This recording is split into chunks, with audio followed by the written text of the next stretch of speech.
So let's talk about indicators. All right, so indicators are compounds where the color is sensitive to changes or certain levels in pH, right? So acidity.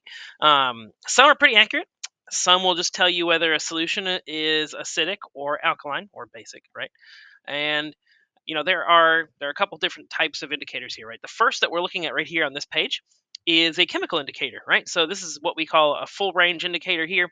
What you would do is you would take with that little dropper right there, that red thing right here, you would take a couple droppers or drops of it and put it into a solution, swirl it up. This is an Erlenmeyer flask right here. It's that like cone shaped one. You swirl it around a little bit, and the color of the solution will be dependent upon the pH of that solution, right? So you can see these solutions are labeled here pH of 1, 5, 7, 10, and 14, and their colors are different.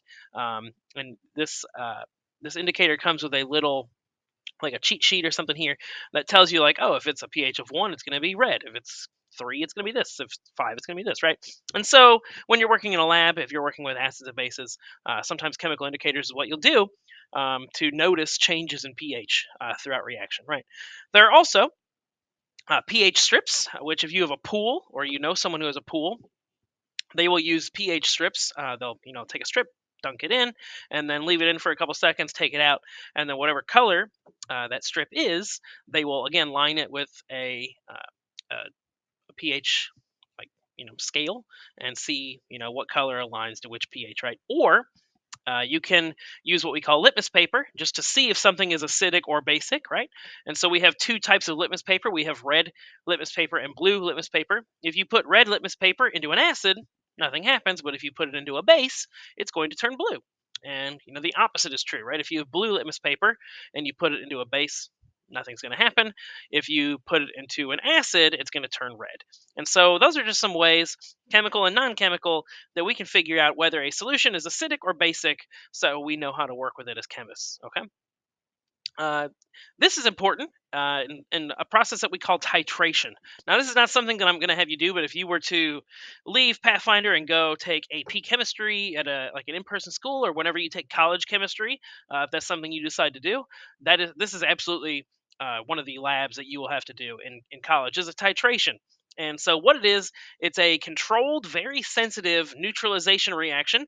We're using the known concentration of one acid or base to be used to find the unknown concentration of another acid or base, right? And so we have a couple different pieces of equipment here that are going to be used. We have this thing is called a burette, and so it's where you put your known concentration in your burette. This thing is called a stopcock here, and so that's where you open and close it, right? And it'll allow the liquid to be let out, even as small as one drop at a time.